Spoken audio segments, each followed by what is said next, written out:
Hi, folks. Welcome to the last film and the last video of our class. In addition to discussing the film Zima Blue, I'll give you a few remarks that talk about the lessons that I want you to take away from this class as a whole. One of the things that I love about this film is that in only 9 minutes, it packs so much fun and interesting philosophy.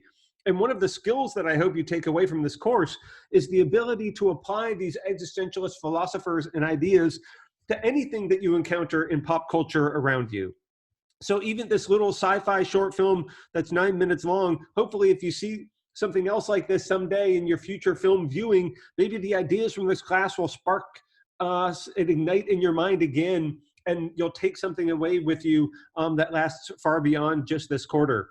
Here's a beautiful shot that opens up in this film. And one thing that you might recognize on viewing this another time is that this is like the artworks that the character Zima creates in the film. But of course, this image is created by the filmmakers. So already in the very first second of the film, we have this meta-filmic moment where the makers of this film are themselves identifying with the artist within their own film. And so maybe this film is, they are Zima-like artistic creators. And we're meant to think about the makers of this artwork or this aesthetic object of the film in light of what the film says about the meanings of its own characters.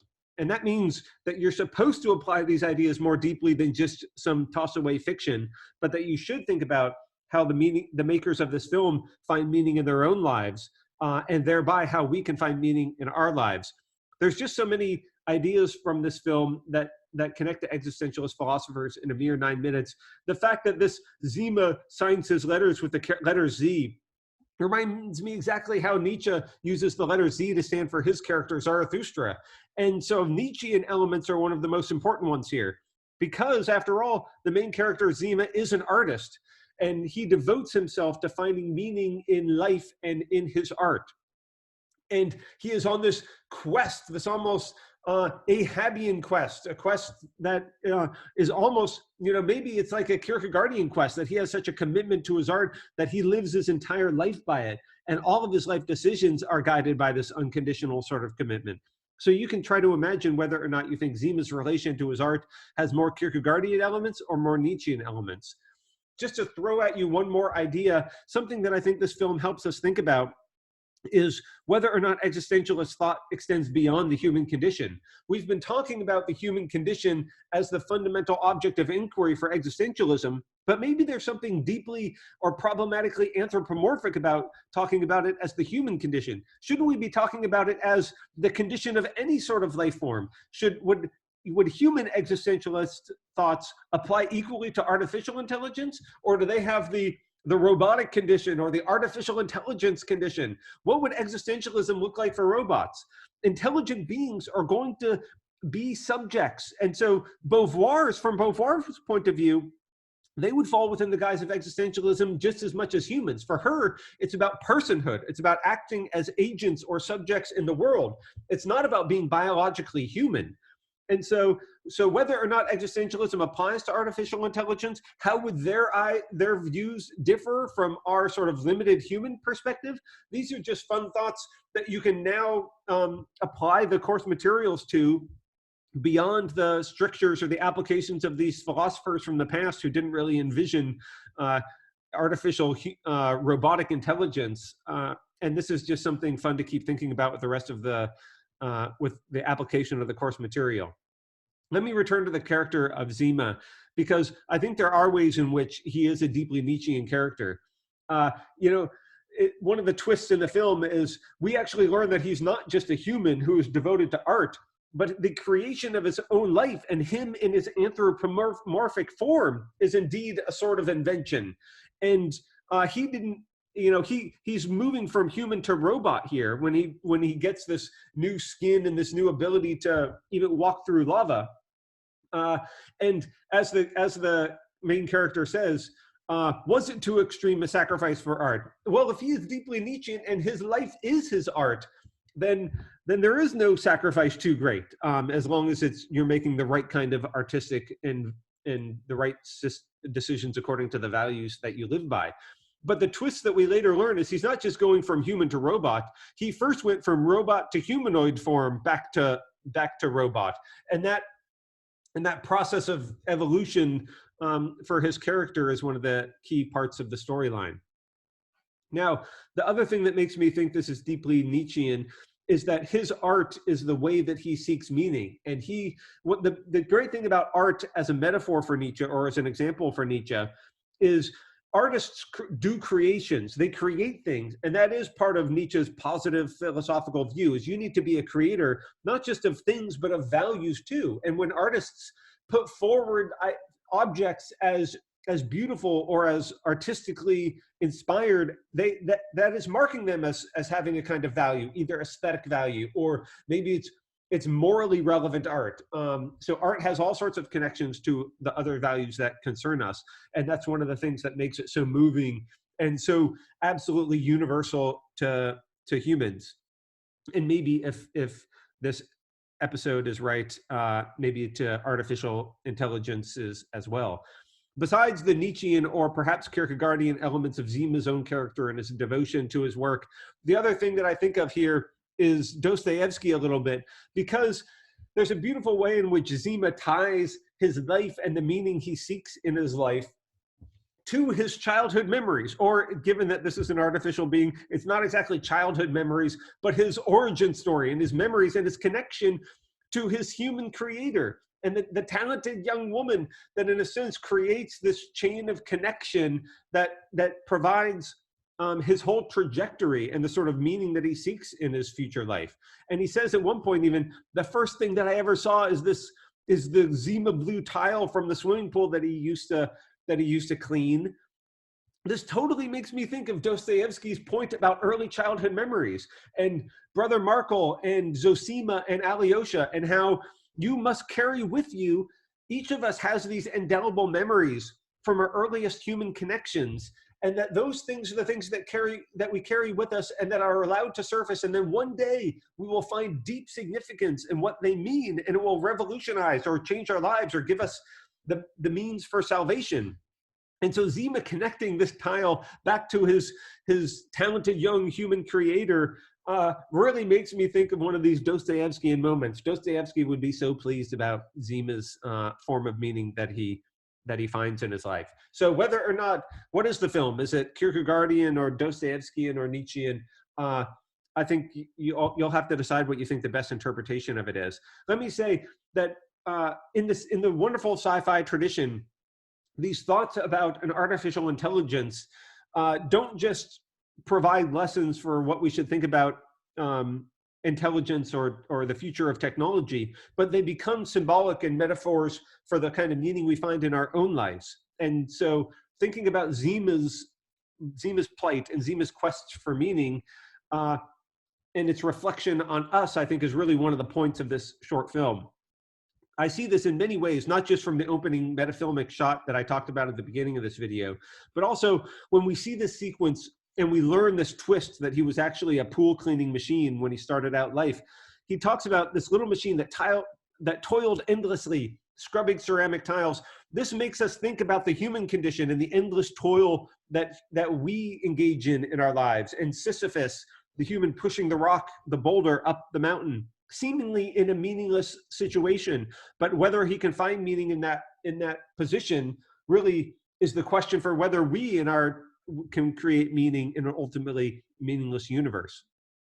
Okay, I see it not just in that one line of dialogue, but look at as this creature evolves into more and more complex machines. Look, now it's like he's an early hominid ancestor. You see how he's sort of like hunched over, like the way you see Neanderthals or other early hominids portrayed. And so I think this really is recapping the human evolution. And we're supposed to see this then as a metaphor for humanity. Notice when he gets even more and more complex, he takes on even more and more hominid form. Now he looks like a Homo sapien who's even using tools. And talking about, with each iteration, becoming more and more self-aware and engaging in the world in more and more complex ways. He is recapitulating human evolution. And so we are supposed to see, I think, on a symbolic level, his evolution as a stand-in for our evolution, and therefore his quest for meaning as something informing and talking about our quest for meaning. Of course, Beauvoir comes up here in this wonderful garden hedge clipping situation. I'm sure the authors of the Zima Blue did not have in mind this wonderful Beauvoirian reference, but we can see meaning even where they didn't intend it. Also notice, look at the juxtaposition of these shots where both of these, could be paintings from Zima himself. And so these really are important metafilmic moments, but they also provide a kind of bookend trajectory, the opening and the closing of the film. Notice we have the traveling from left to right and then the traveling from right to left. So there's a kind of summary or bookend or opening and closure that these shots provide.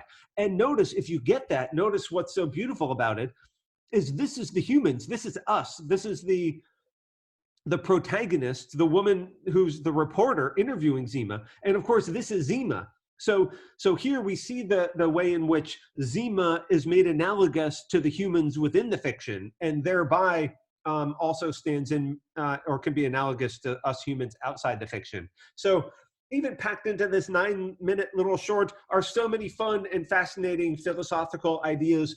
One of the things I want to say in this video is I hope you take the skills for interpreting pop culture around you. Maybe it's not just films and animated shorts, but it's also thinking about music, thinking about other art you encounter.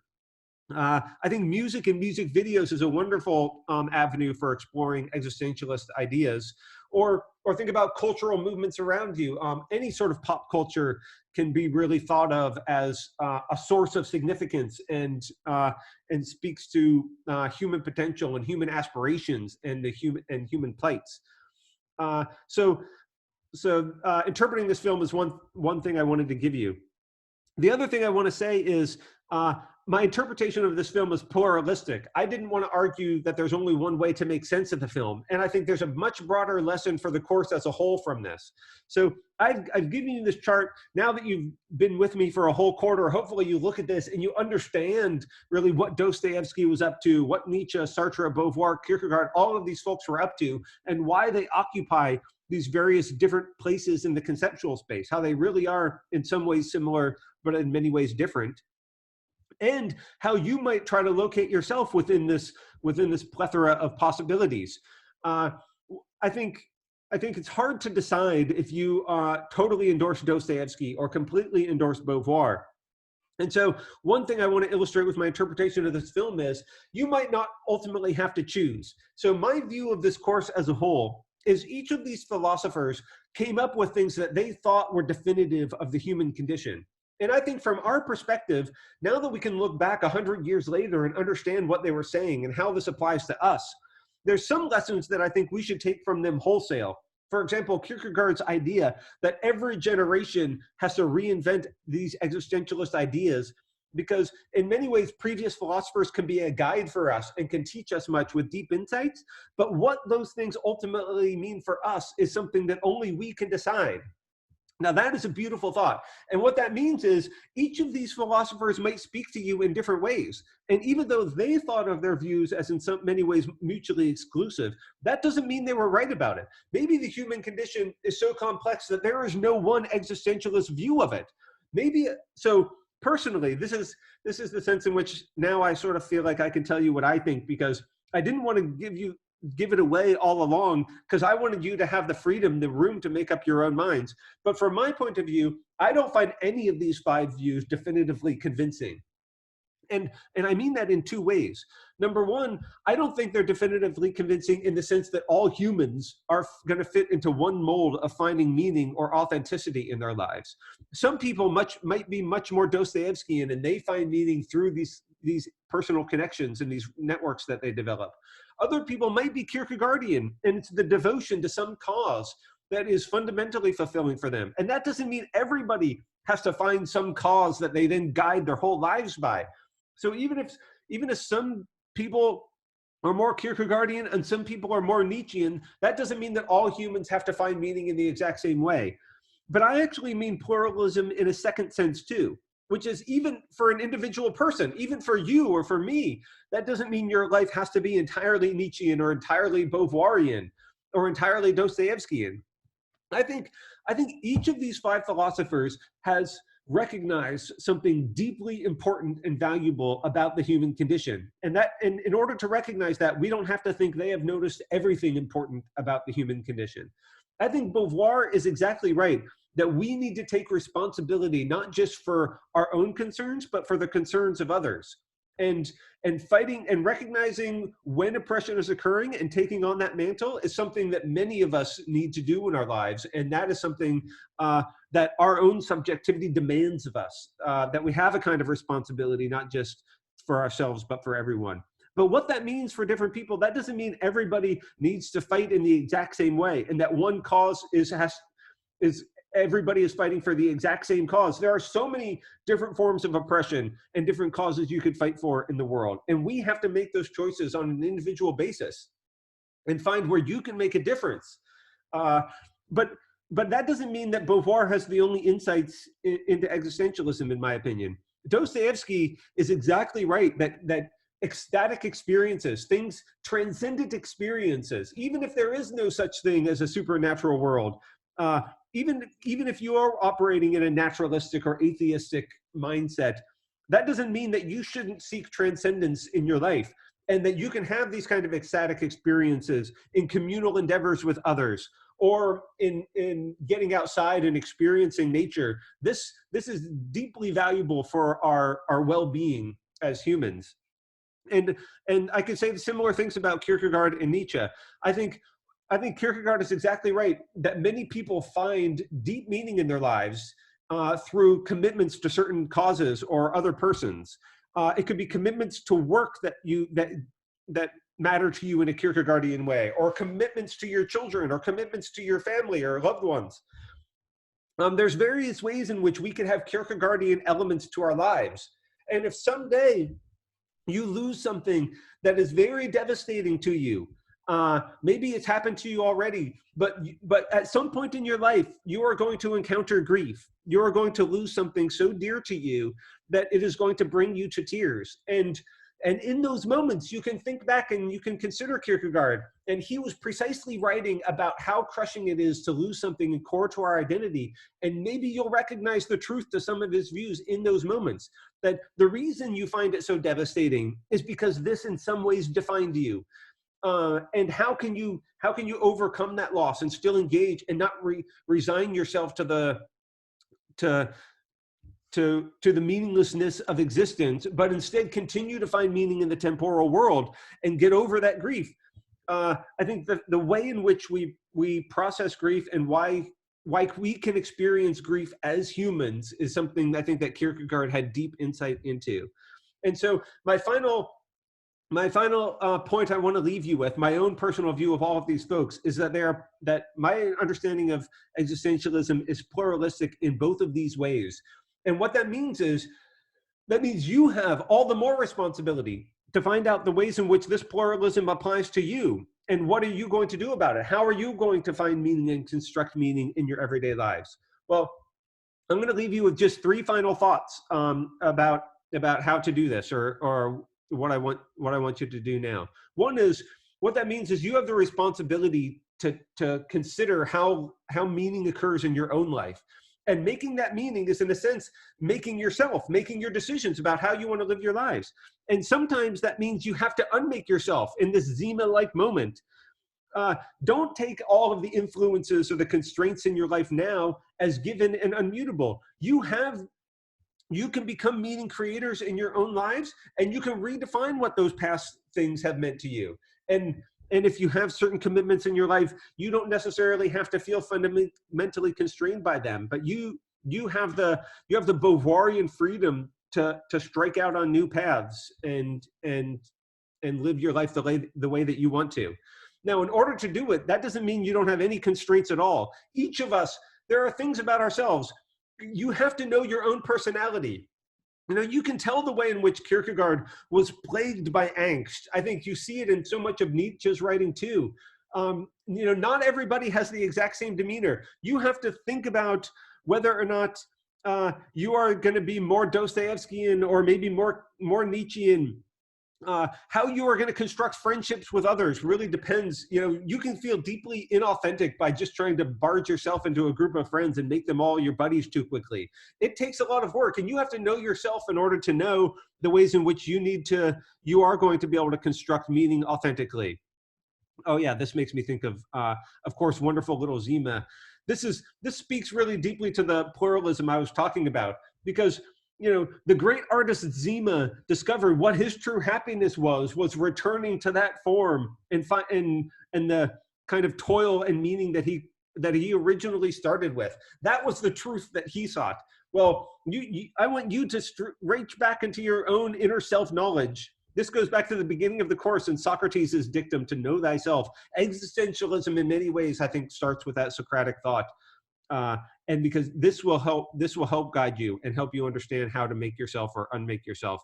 And then the last thing I'll leave you with, my final Zima thought, is, of course, Zima wants to tell his story. That is ultimately the premise of the film. And this is a beautiful thought. You have to you have to be like Zima. You have to figure out how to tell your own story. And the final project in this class is really meant to give you a lot of personal freedom in the ways in which you do that. I want you to be empowered to take the material from this class and spin it in your own way, and help that there's not one way to be informed by those ideas, and to talk about how you're going to find meaning in your life. This is going to be radically individual, and you can figure out how you want to tell that story to us and to your future self, and construct that narrative that explains how you lead a meaningful life and what principles and values you're going to be fundamentally guided by and you're going to contribute to. Okay, so that's my final thought. Now I'm leaving off. It's up to you to take the reins, and you get to tell how your story continues. Thanks so much.